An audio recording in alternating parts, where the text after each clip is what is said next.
മുസ്ലിമാണോ മുഅ്മിനാണോ അവന്റെ ഹൃദയത്തിൽ കരുണയുണ്ടാകണം. അവൻ ഇടപെടുന്ന ഏത് രംഗത്തും ആ കരുണ അവന് പ്രതിഫലിപ്പിക്കാൻ സാധിക്കണം. അതുകൊണ്ടല്ലേ മഹാനായ പ്രവാചകൻ സല്ലല്ലാഹു അലൈഹി വസല്ലം ഓർമ്മപ്പെടുത്തി, ഇർഹമു മൻ ഫിൽ അർളി യർഹമുകും മൻ ഫിസ് സമാ. ആകാശത്തുള്ളവൻ നിങ്ങളോട് കരുണ കാണിക്കണമെങ്കിൽ നിങ്ങൾ പരസ്പരം കരുണ കാണിക്കാൻ പഠിക്കണം. റബ്ബിന്റെ കാരുണ്യം നിങ്ങൾ ആഗ്രഹിക്കുന്നുണ്ടെങ്കിൽ ഇനി കാരുണ്യം വേണ്ട, മുതൽ കുറച്ച് വലുതായാൽ മതിയെങ്കിൽ അന്ന് മുതൽ വലുതാക്കി തരും. അത്യാവശ്യം സമ്പത്തുണ്ടാകും, പക്ഷെ അതിൽ വർക്കത്തുണ്ടാവില്ല. നാട്ടുകാരുടെയിൽ പറയാനുള്ള പേരും പെരുമയുള്ള തറവാടുണ്ടാകും, വർക്കത്തുണ്ടാവില്ല. അത്യാവശ്യം സാമ്പത്തികമായിട്ട് നല്ലതൊക്കെ വാങ്ങിച്ചിട്ടുണ്ടാകും, വയനാട്ടിലെ റിസോർട്ട് ഉണ്ടാകും, നാട്ടിലെ 3 മുറി പേടിയുണ്ടാകും, പക്ഷെ മക്കളിലും കുടുംബത്തിലും വർക്കത്തുണ്ടാവില്ല. ഇർഹമു മൻ ഫിൽ അർളി യർഹമുകും മൻ ഫിസ് സമാ. റബ്ബ് നിങ്ങളോട് കാരുണ്യം കാണിക്കണമെങ്കിൽ നിങ്ങൾ പരസ്പരം കരുണയെപ്പറ്റി ആ കാരുണ്യത്തോടു കൂടി പെരുമാറണം. മക്കളെ കുറിച്ച് പറഞ്ഞപ്പോ അള്ളാഹുവിന്റെ തിരുവചന കാര്യം ഓർമ്മപ്പെടുത്തിയത്, തന്റെ പേര് മക്കളെ പിടിച്ച് ചുംബിക്കുമ്പോ കണ്ടു നിൽക്കുന്ന സഹാബാക്കളിൽപ്പെട്ട ഒരു വ്യക്തി ചോദിച്ചു, എന്താ റസൂലേ നിങ്ങൾ ഈ ചെയ്യുന്നത്? അള്ളാന്റെ ഹബീബായി നബിതങ്ങൾ തിരിച്ചു പറഞ്ഞു, ഞാൻ എന്റെ സ്നേഹത്തിന്റെ ചുംബനം എന്റെ മക്കൾക്ക് കൊടുക്കുകയാണ്, പേരക്കുട്ടികൾക്ക് കൊടുക്കുകയാണ്. ഉടനെ ആ സ്വഹാബി തിരിച്ചു പറഞ്ഞു, റസൂലേ എനിക്ക് 5ഉം 6ഉം മക്കളുണ്ട്, ഒരാളെയും ഞാൻ അങ്ങനെ ചുംബിക്കാറില്ല. വെറുപ്പോൾ റസൂലുള്ള തിരിച്ചു പറഞ്ഞു, നീ കരുണ കാണിക്കുന്നില്ലേ, നിനക്കും കരുണ കിട്ടൂല.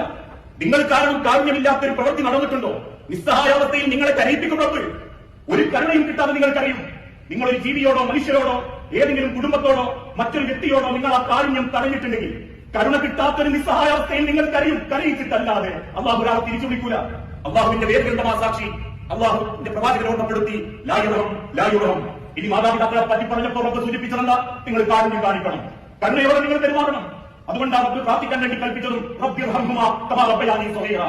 എന്റെ ചെറുപ്പത്തിൽ എന്നോട് കരുണ കാണിച്ചതുപോലെ എന്റെ മാതാപിതാക്കളോട് തിരിച്ച് കരുണ കാണിക്കാൻ എനിക്ക് സാധിക്കണേ റബ്ബേ. ഇല്ലെങ്കിൽ നിങ്ങളുടെ മാതാപിതാക്കളോട് ആ കാരുണ്യത്തോടെ പെരുമാറാൻ നിങ്ങൾക്ക് പറ്റിയിട്ടില്ലെങ്കിൽ നിങ്ങളുടെ മക്കളിലുള്ള കാരുണ്യം പടച്ചോൻ എടുത്തു കളയും.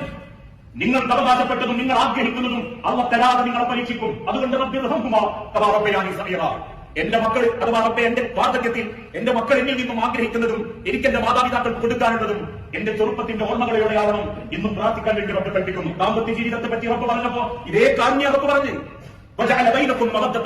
ദാമ്പത്യം മനോഹരമാകണോ? കുറെ പൈസ ഉണ്ടായാൽ പോരാ, വലിയ ലക്ഷറി കാറിൽ സഞ്ചരിച്ച പോരാ, നാട്ടിലൊക്കെ പേര് കേട്ട തറവാട്ടിലെ വാപ്പാന്റെ ഭംഗിയുള്ള മക്കൾ നോക്കി കെട്ടിയാലും പോരാ.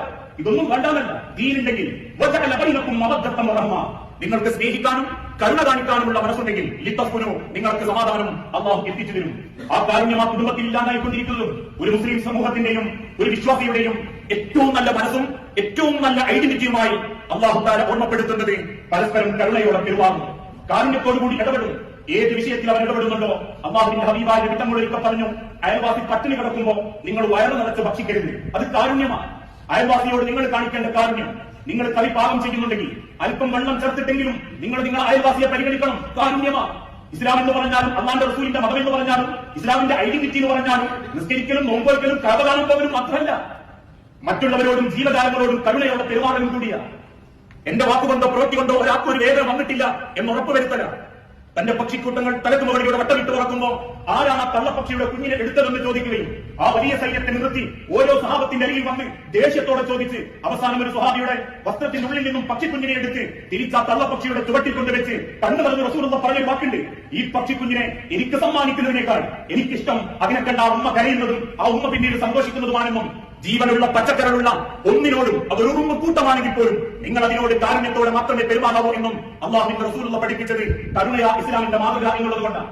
ഒരു യുദ്ധത്തിന് പോകാൻ നേരത്ത് ശത്രുക്കൾ എത്തിയെന്നറിഞ്ഞപ്പോ വേഗം പടനയിച്ച് ശത്രുപാളയത്തിലെത്താൻ ഒരു ഇടവഴി തെരഞ്ഞെടുക്കുന്ന റസൂലുള്ള പെട്ടെന്ന് ഇടവഴി ഒഴിവാക്കി മാറിയപ്പോ സഹാബത്ത് ചോദിച്ചു, റസൂലെ ഈ ഇടവഴിക്ക് പോയാൽ വേഗം നമുക്ക് ശത്രുക്കളെ എടുത്തെത്താം. പക്ഷെ അള്ളാഹുവിന്റെ ഹബീബ് ചൂണ്ടിക്കാണിച്ചു, ധാന്യവുമായി അരിച്ചു നീങ്ങുന്ന ഉറുമ്പ് കൂട്ടങ്ങളെ ചൂണ്ടിയിട്ട് പറഞ്ഞു, എന്റെ ഒട്ടകത്തിന്റെ കുളമ്പെങ്ങാനും ആ ധാന്യമായി പോകുന്ന ഉറുമ്പിന്റെ കാലിൽ കൊണ്ടാൽ ആ ഉറുമ്പിന്റെ കരച്ചിലിന് ഞാൻ എന്റെ റബ്ബിനോട് എന്തിച്ചു പറയും എന്ന് ചോദിച്ച് കരഞ്ഞ റസൂലുള്ളാഹിന്റെ അനുയായികളുടെ മക്കൾക്കോ കുടുംബത്തിനോ വയലൻസ് ഇഷ്ടപ്പെടാൻ പാടില്ല. അത് ശൈത്താനിയത്താണെന്ന് അള്ളാഹുവിന്റെ ഖുർആൻ പഠിപ്പിച്ചു.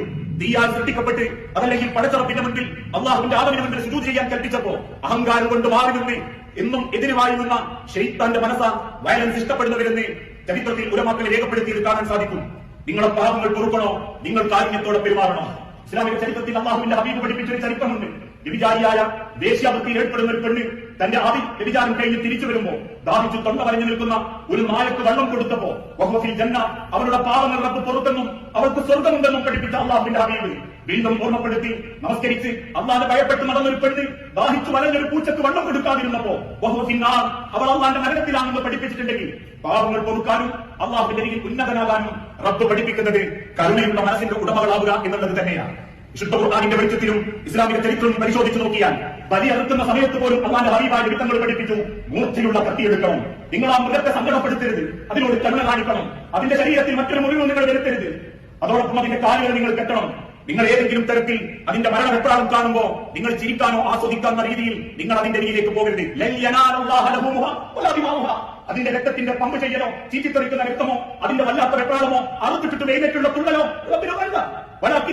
അള്ളാഹ് വേണ്ടത് സ്വന്തം മകനെ അറക്കാൻ കൊണ്ടുപോയി കൊടുക്കുമ്പോ ആ വാപ്പാന്റെ മനസ്സ് സ്വന്തം പൈതലിനെ കൊണ്ടുപോകുന്നത് പോലെ അള്ളാന്റെ മുമ്പിൽ ഏൽപ്പിച്ചു കൊടുക്കുന്ന ഒരു മനസ്സാവണം. പലപ്പോഴും മക്കൾ പറഞ്ഞിട്ടുണ്ട്, മക്കളെ ഒരു ബലി അറുക്കുന്ന അരികിൽ ചെല്ലുമ്പോ നിങ്ങൾ ചിന്തിക്കേണ്ടത് അള്ളാഹു താല എങ്ങാനും അന്ന് ഇബ്രാഹിം നബിയോട് ആദ്യം അറുക്കാൻ പറഞ്ഞിട്ടില്ലെങ്കിൽ എന്റെ വാപ്പ ആദ്യം അറുക്കേണ്ടത് തന്നെയായിരുന്നു.